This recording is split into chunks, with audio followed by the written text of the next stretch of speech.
I know exactly what people have told you your whole life. I know the words that ring in your ears. You have been told that you are too sensitive. You have been told to toughen up. You have been told probably 1,000 times not to take things so personally. You have probably spent years feeling guilty for crying or apologizing because your feelings are hurt. You look around at other people and wonder, why is this so easy for them? Why does life hurt me more than it hurts them? But I'm here today to tell you something important. The diagnosis you have been given is wrong. There is nothing wrong with you. You are not broken.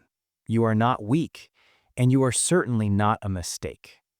You are what psychologists call a highly sensitive person. But that sounds like a medical condition. I prefer a different name. You are a supersensor. Imagine for a second that our eyes are cameras. Most people are recording the world in standard definition. It's a clear picture, it's fine. But your brain? Your brain is recording the world in 8K resolution.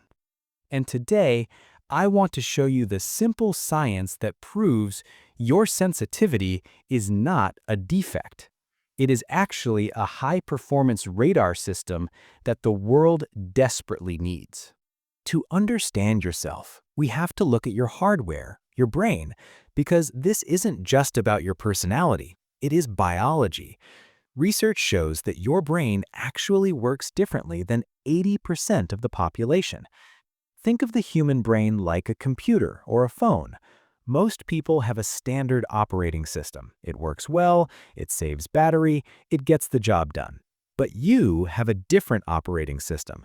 You have some specific upgrades that explain why life feels so intense for you. The first upgrade is that your brain doesn't have a filter.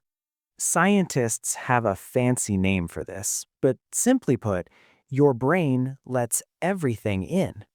Most people's brains are built to ignore 90% of what is happening around them. They ignore the background noise so they can save energy. They walk into a coffee shop and just see a coffee shop. But your brain treats everything as important. You notice the scratchy texture of the chair.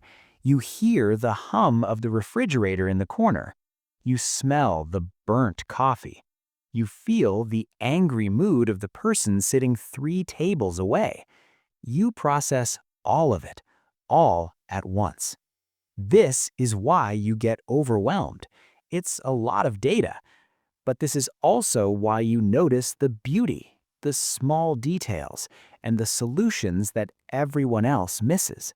You see the world in full color, while others see it in black and white. The second upgrade is your empathy. We all have something called mirror neurons in our heads. These help us understand what other people are feeling. But your mirror neurons are hyperactive. They work overtime. For you, you don't just know that someone is sad, you physically feel their sadness in your own body. If your friend is crying, your chest hurts. If someone is embarrassed on TV, you feel embarrassed on your couch. You are not imagining it. Your brain is actually copying their feelings. You are an emotional sponge in a world full of spills. It is exhausting, yes, but it also makes you incredibly kind. The third upgrade explains why you sometimes feel slow. Psychologists call this depth of processing. Have you ever been in a conversation where you couldn't find the right answer immediately? Or maybe you had to make a decision and you froze. You might beat yourself up and think, why am I so slow? Why am I overthinking this? But here's the truth. You are not slow. You are thorough.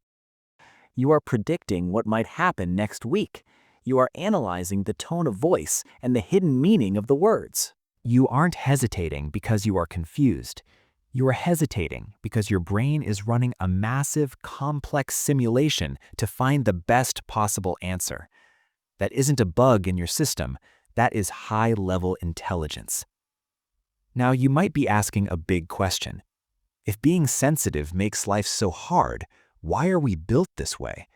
Why didn't evolution get rid of us? This is the most important part. If being sensitive was a weakness, nature would have removed it thousands of years ago. But it didn't. It kept us. Why? Because the tribe needs you. Think back to ancient times, thousands of years ago. The tribe had warriors.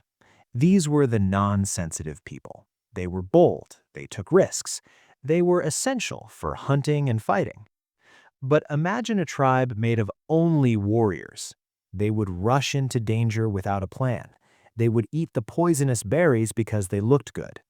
They would get caught in the storm because they weren't paying attention. The tribe would die. The tribe needed royal advisors. That is you. You were the one who noticed the birds stopped singing before the storm hit. You were the one who sensed that the neighboring tribe was lying. You were the one who said, "Wait, let's think about this before we attack." Your weakness is actually a sophisticated early warning system. The problem is that society today is loud, fast, and aggressive. It is built for the warriors. That is why you feel out of place. But please, do not mistake being out of place for being without value. I know that carrying this radar comes with a heavy cost. Because you process everything so deeply, your battery drains faster. When you suddenly shut down, or snap at someone, or need to run away and hide in a dark room, that is not you being dramatic. That is your computer RAM being full. Your system has overheated. You need to cool down. Science has a beautiful metaphor for this difference. Most people are like dandelions. Dandelions are tough. They can grow anywhere, they can grow in a beautiful garden, or they can grow in a crack in the concrete sidewalk. They are fine regardless of the environment. But you are an orchid. If you try to grow an orchid in a crack in the sidewalk, where it is harsh, noisy, and toxic, it will wither. It will die. You will struggle much more than the dandelions. And for years, you have probably blamed yourself for not being a dandelion. You tried to force yourself to grow on the sidewalk. But here is the amazing thing about orchids. When an orchid is placed in the right environment, the greenhouse, where it has the right light, the right soil, and the quiet care it needs, it doesn't just survive, it blooms. And it blooms with a complexity and beauty that the dandelion can never achieve. You don't need to toughen up to survive the sidewalk. You need to move yourself to the greenhouse. When you fix your environment to support your sensitivity, you don't just catch up to others, you surpass them. So here is my prescription for you today. Stop trying to fix yourself. Stop trying to install a tougher filter.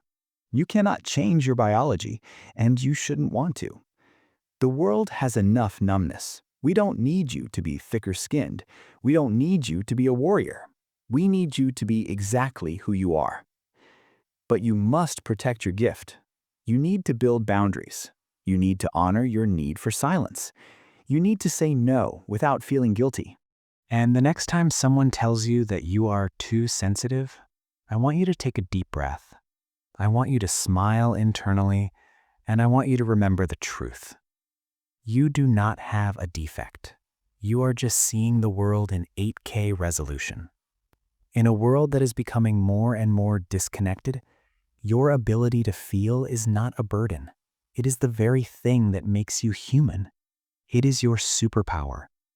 So please, take care of it.